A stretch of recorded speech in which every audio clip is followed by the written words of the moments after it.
You're listening to the Why That Work podcast presented by StoryBrand.ai. If you've ever wondered why certain brands, trends, or cultural phenomena find success while others don't, you're in the right place. Every week we unpack why something worked, then give you actionable insights that you can use in your own life. Now let's dive in with your hosts, Donald Miller and Kyle Reed.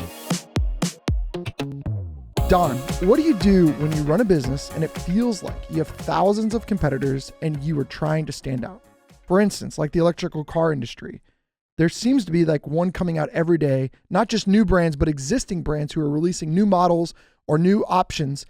How do you stand out in what feels like a crowded market? I get that question from business owners all the time. They say, well, our competitors do that, or they're sort of obsessed with their competitors. And I was just at a big office furniture conference, like Steelcase and Herman Miller and those guys.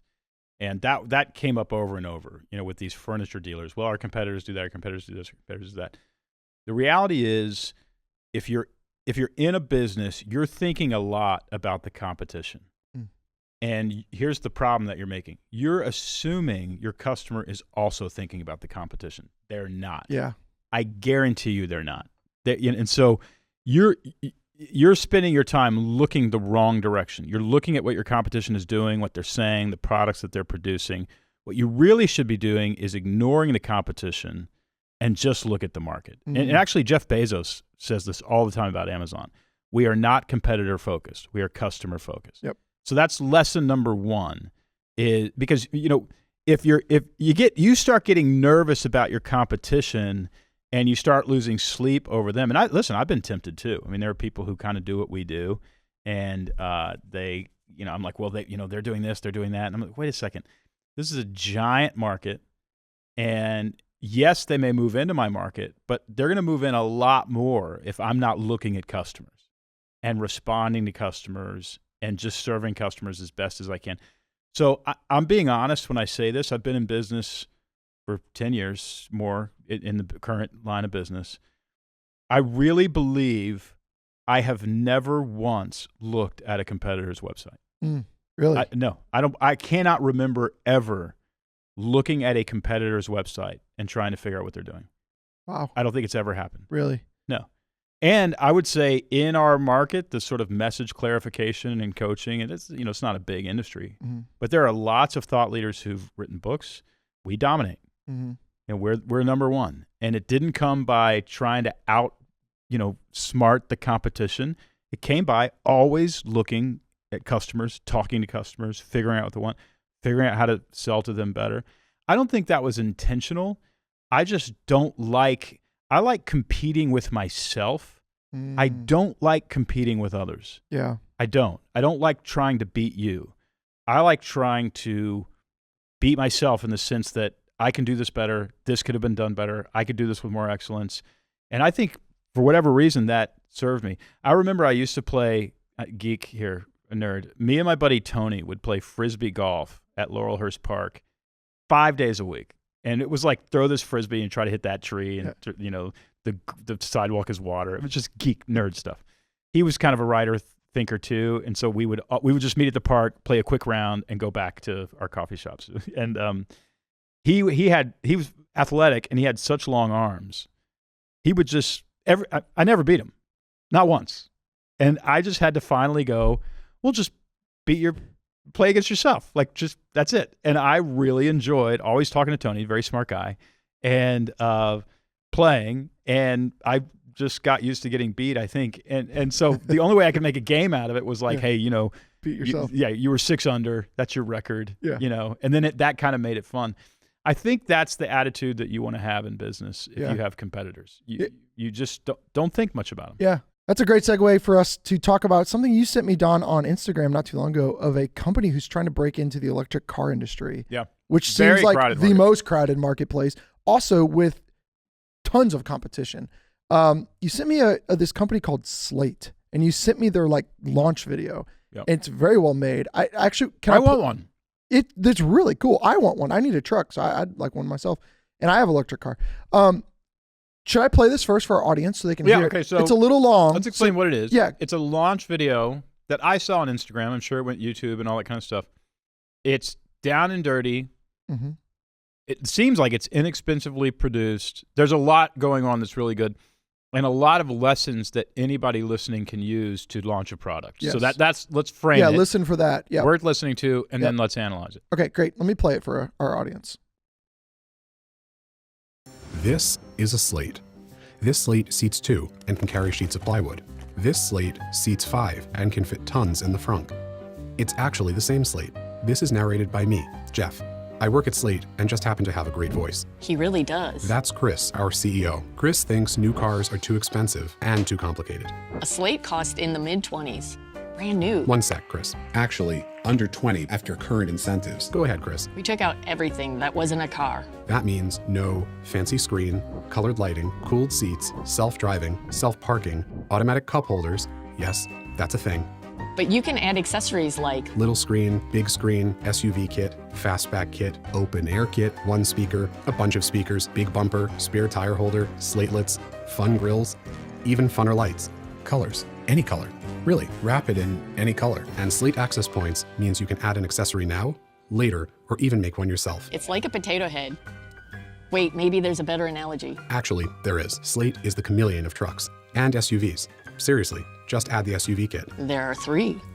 A Slate is not like other cars, or trucks, or SUVs. And Slate is not like other car companies. Slate, we built it, you make it. I love it. I think that's one of the best product launch videos since Cooper, one of our producers here, pointed out Dollar Shave Club. Mm-hmm. Yeah, and they kind of set the trend. They were one of the first. Old Spice, I think, was in there early on. Kind of fun. But it feels like, I would say Dollar Shave Club set the bar for social media brand launches. Yeah. Yeah, and Dollar Shave Club is a better video than that because it's so freaking entertaining. So, yeah. But let's look at the similarities that you can use as a brand.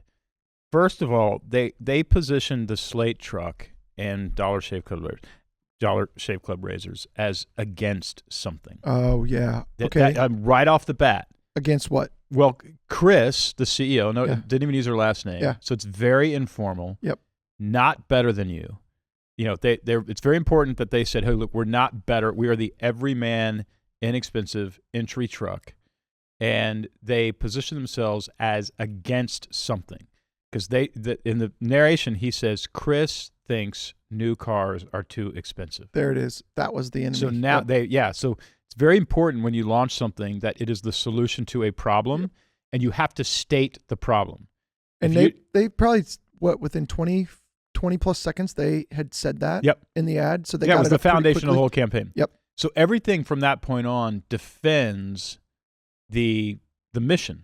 And the mission is we are solving the problem of new cars are too expensive. Mm-hmm. And then I would say there are 3 controlling ideas, or a controlling idea with 3 parts, that they stuck to the script on. Cheap, fun, yours. This car is cheap. Good. This car is a toy. It's fun, and it's yours. Right? Even the tagline, we built it, you make it, means it's yours. You can wrap it in any color you want. You can put a bumper on it. You can do this. And then the analogy, when she says it's like a Mr. Potato Head, and then there's like this jokey way of saying that's not quite the right. Yeah. They didn't leave that in because it wasn't right. It was actually perfect. Yeah. Yep. It's a toy. Yep. You know, and also, who hasn't played with a Mr. Potato Head? So in screenwriting, that's called the same but different. Mm-hmm. Where you actually say, my product is like this, but different. Mm-hmm. What happens in the mind of the customer is they begin to batch their thinking. They go, oh, it's like that, but it's a truck. Yep. And now you don't have to do all sorts of education on how the parts interchange and this sorts of thing. Yeah. And then the other thing that they did was they associated the car with a toy. What they're selling in this is inexpensive fun. Mm-hmm. And when I saw that you could actually create like an open top version with a back seat, I was in. Yeah.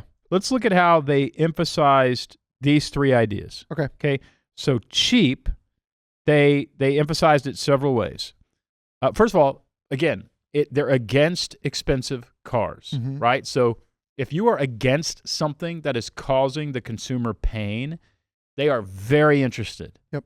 So they hooked our interest by saying that. That's formula piece number 1. And they did something, if I can pause you really quick. Yeah. You talk about this.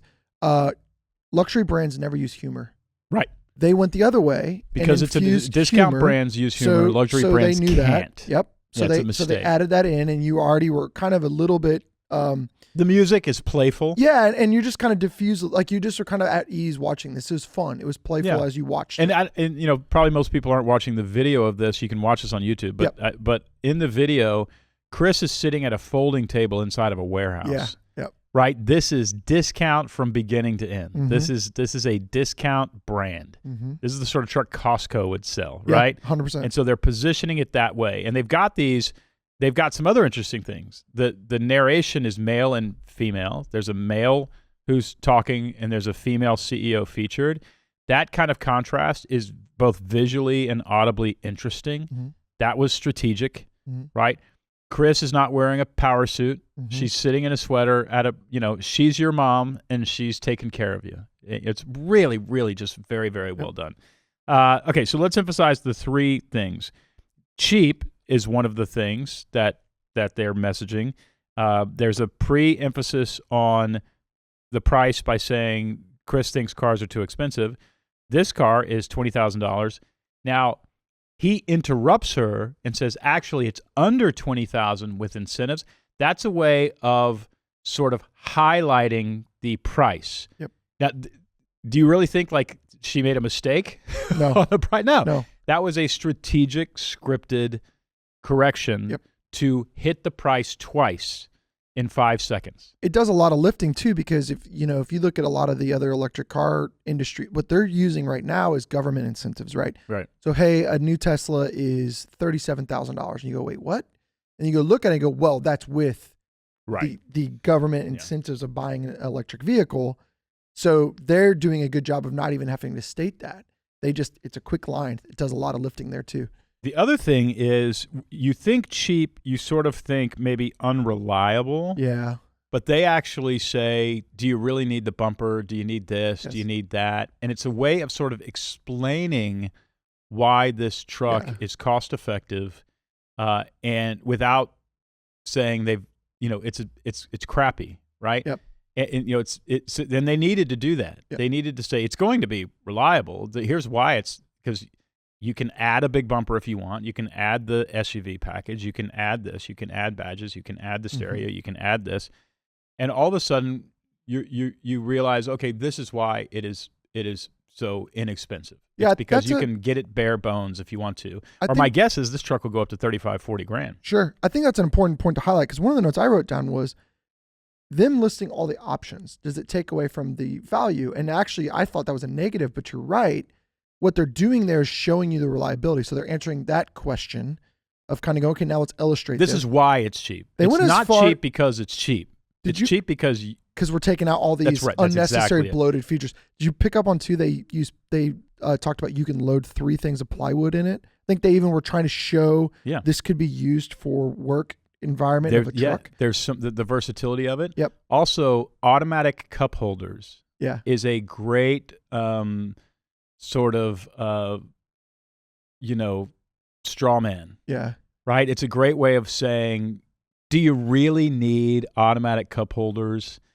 And the reality is they're not just talking about automatic cup holders, they're talking about a lot of other stuff, but they chose kind of the absurd one, right? This happens in politics all the time, where people are like, that Democrat funded $1 million paperclip, or whatever. Yes. And it's like, now you can't get anything out of your head except that they funded $1 million paperclip. I think that's what they're doing here as well. They're showing the absurdity of all of these expensive gadgets that are inside of cars. So that's how they emphasize one of the 3 talking points. Actually, there were really 4. One is we're against expensive cars. One of the talking sub-points to that would be it's inexpensive. And so we've already highlighted all the ways they got inexpensive without directly saying it into the video. The next one is fun. Mm-hmm. And fun is, there's a tool that Bain Capital released years ago called the Elements of Value Pyramid. They had some researchers spend 10 years doing studies on what human beings actually buy. And they came up with 30 things. It's things like nostalgia, badge access, self-transcendence by the top of it, easy access or elite access, reducing anxiety. There's 30 things like this. One of them is fun. So fun is actually something people buy. And often when I'm sending out an email saying, hey, you should come to our certification, I look for places to add the word fun because, it's like a spice rack. You put it spice, pour in a little fun into your email or into your offer, and you end up with more people coming. So they emphasize how fun this is. They associate it with a toy. The music sounds fun. It freaking looks like a fun car to drive to me. And so that's part number 2. And then part number 3 is it's yours, meaning yours is going to be different than anything else. And that's where Mr. Potato Head actually, that example gets to both fun and yours. And you customize it, and they're visually showing you everything that you can do with it. That's not true with most cars, right? And so you're able to customize it in ways. And then, they close out by saying, we build it, you make it. They also say, what's interesting to me is we're not like other cars or other vehicle companies. What I noticed there is they don't actually tell you how. They just say we're not like other cars, and it still works. We're not like other vehicle companies, and it still works. And listen, if you're positioning yourself as against an industry, you may only need to say, we're not like them. Yep. I was just reading this morning a briefing on our competitors. Somebody sent something on Slack, and it was a complaint from somebody who'd been with multiple certification companies. They certified us. They charged us twice what you charge. We never saw them again. There's no portal that we can enter into. Their coaches don't talk to us. Now, I open this by saying I don't look at our competitors, but this just happened to be on Slack this morning. Yep, saw the same one. And for us to say, most people certify you as a coach and they never talk to you again, we're not like them. We put you in a small group where we talk to you literally every day if you want to talk to us. And we talk to you formally once a week, and we talk to you, we don't leave you alone. I think it's important that if you are different and better in some way, you actually say, we are not like them, because they burned your customer. And it's really important that you actually verbalize, we aren't like the people who hurt you.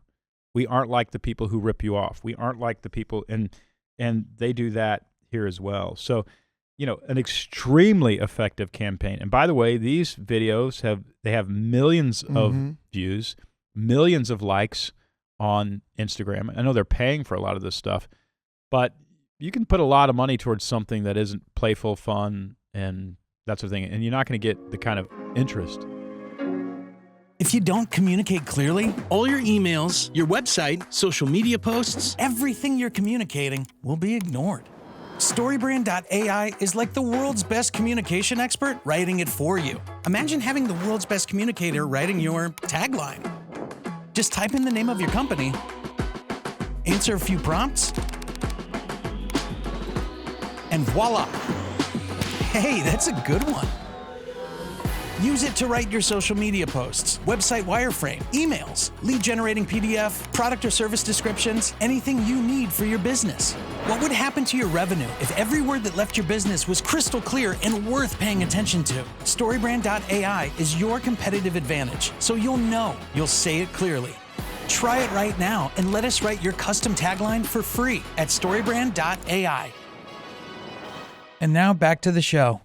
They did some things well in the sense of, though it's fun, though it's a cheaper product, they didn't cheap out on the rollout of the product. No. Their website is very well done. No. The video itself follows a lot of quick cuts, good visuals, a lot of B-roll.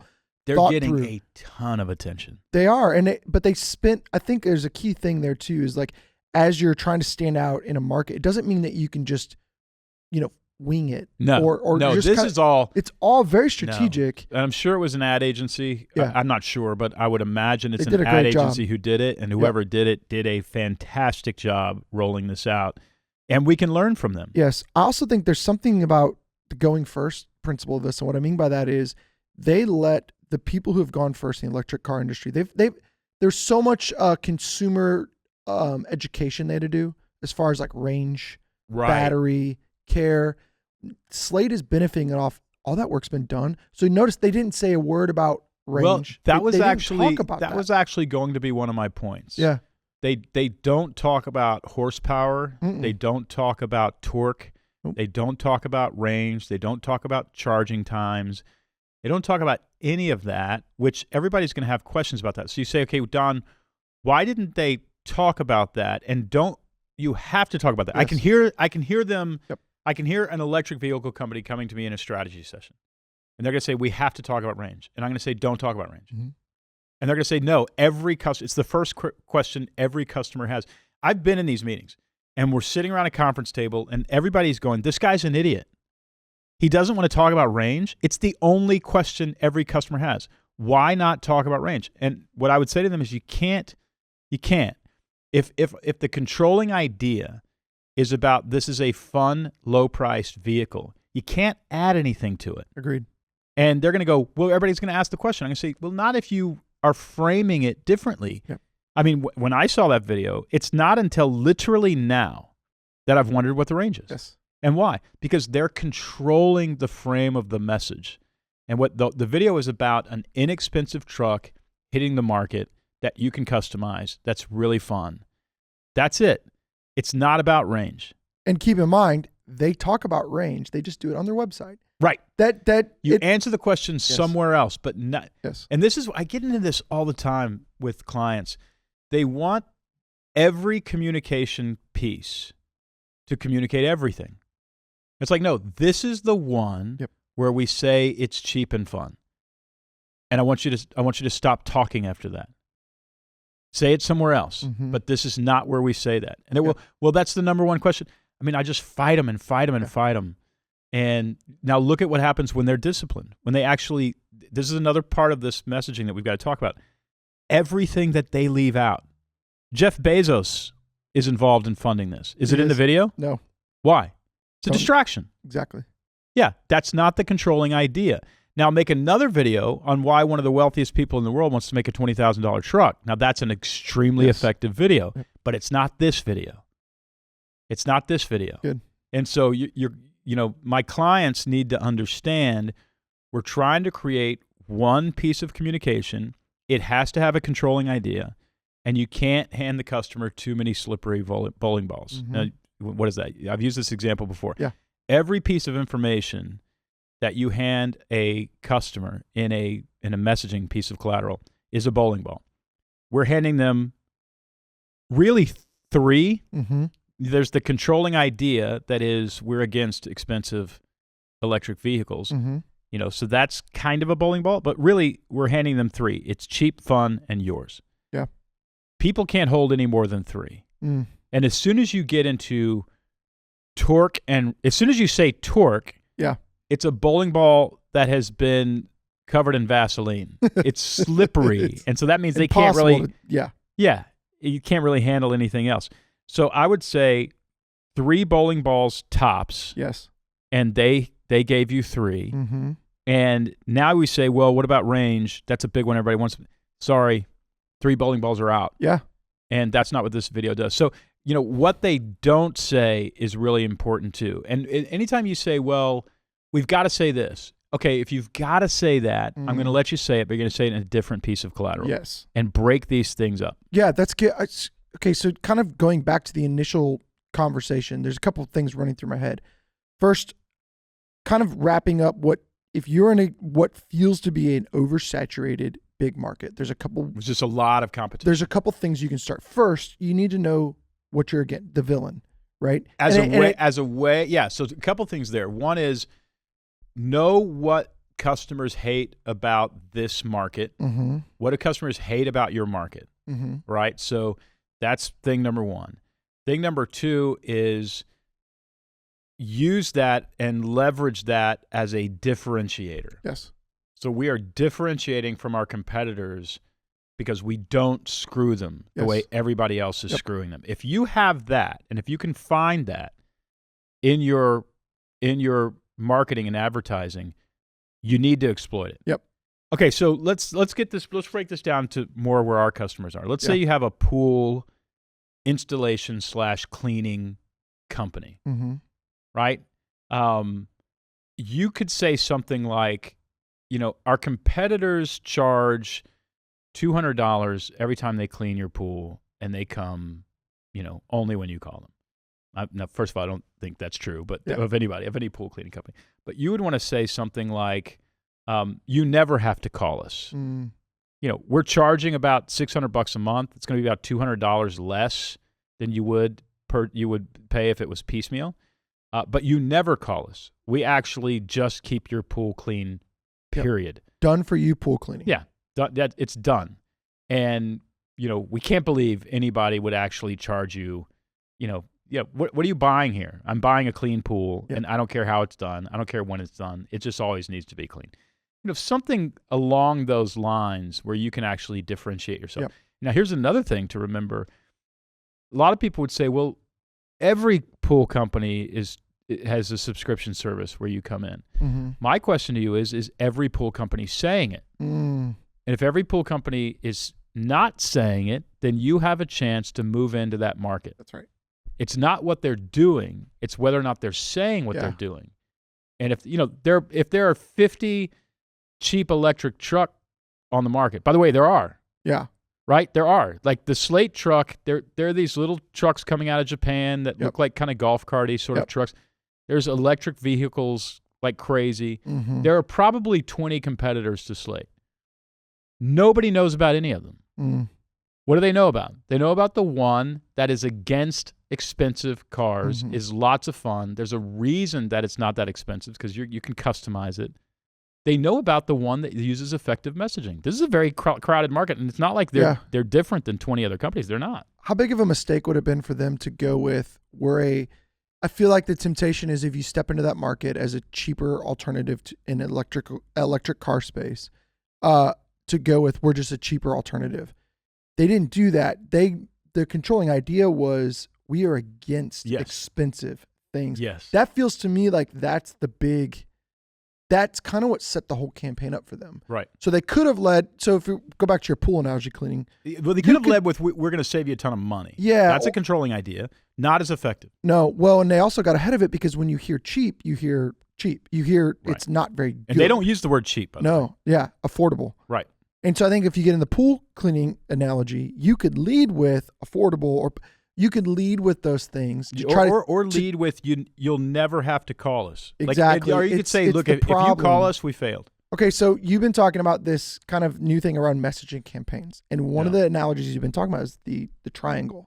Curiosity, enlightenment, commitment. Yeah. What you want to? Yeah, there are 3 levels of messaging inside of a messaging campaign. Now, a messaging campaign is sound bites and words that you use to get the message out about your product. And those sound bites and white papers and lead generators and YouTube videos and podcast episodes. They need to cover 3 different territories of a psychological journey that your customer goes through. I liken it to a house. Yeah.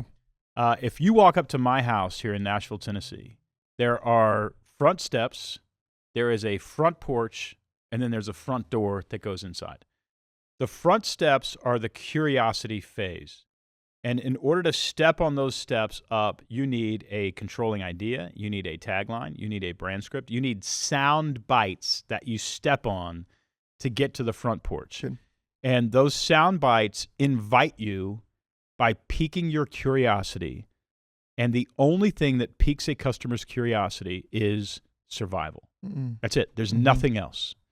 And so unless my subconscious can sense that you're going to help me survive, I'm not going to be interested in being enlightened about your product.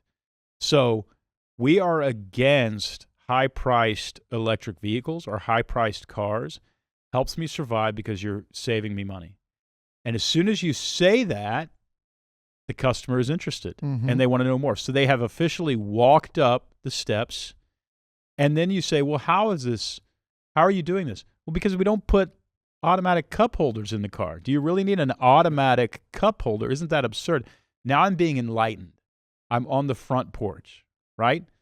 And you've got the, customizable thing. It's really fun. It's playful. It looks like a toy, feels like a toy. Little bit curiosity, but really we're getting into enlightenment. Then I go to your website and your website sort of answers a lot of questions about maybe horsepower and range and things like that. I'm still in the due diligence enlightenment phase. And by the way, you're moving right, that way. And you've got to create that stuff. Yes. That's messaging that you need to check off the list because your customer is going through a psychological journey and you can't skip steps. Mm-hmm. Then it's $50 down in order to, hold my place in line to get one of these things.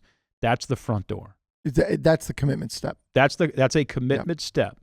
And I put my $50 down, and I am 1 foot inside of your house. Then it feels like you got to go back through the triangle again, right? Because now you got to kind of I think at that point you've got to tell them, look, if you're looking for an affordable, long-lasting truck, then Slate is the right decision. So the way you get them to move in the door is you affirm that if you're trying to solve this problem, this product is the right decision.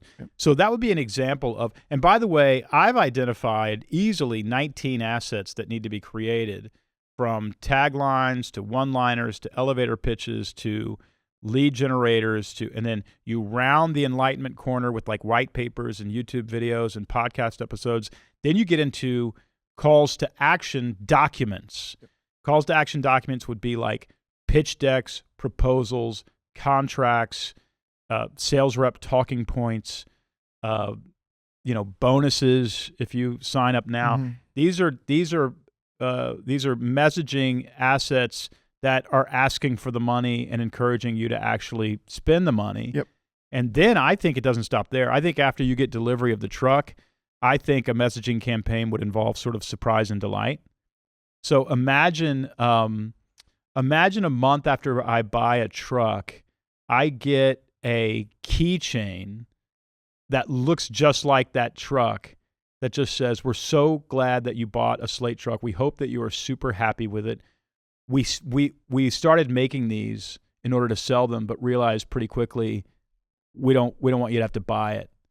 In the spirit of Slate trucks, we're actually giving it to you for free. Why? Because we just think keychains are too expensive." How fun is that, right? Yeah.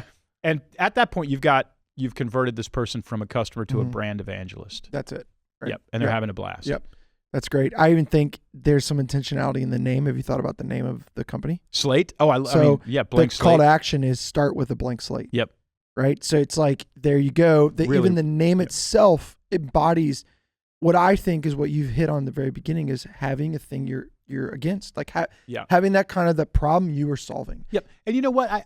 I bought a Porsche Macan, like the poor man's 911. It was an amazing process. And it, I chose my interior, I chose the color, I chose the rims, you can't buy, I don't think you can buy a Porsche off the lot. I think you pretty much have to order them, or unless something happened, like somebody didn't want it after they got it. That is the same process, but because they don't word it that way, you don't think of it as customizing my car. They have said it, and so now they own it. And that's a great example of the way that you word something allows you to own that, even if the competition is doing the same thing. If they haven't said it, they don't own it, and you have a chance to own it. That's a process there that I think is really, really interesting that all of our customers can learn from. I think, again, it's just a reminder to me is, as you're feeling, again, in dealing with competition, feeling oversaturated, ways to work through that is not to pay attention, not to go, oh, they do this, we should try that. So, well, I mean, the only way you want to pay attention, again, don't look at your competitors, look at the market, but ask yourself, what does the market hate? What does the market hate about my industry? Yep. What don't they like? And we certify coaches. There's constant regret about having been certified and nobody talking to you again. We hear it over and over. In fact, it costs us business that other people certify coaches and they burn them. And you're sitting there going, we don't do that. So what we have to say is, we don't do that, because I can't just think it. I got to say it. Or otherwise I'm going to lose business, because these other certification companies are doing that sort of stuff. So again, if you're not saying it, your customers don't know it's true. And you're getting ahead of it, right? You're answering that objection that could come from a customer right away.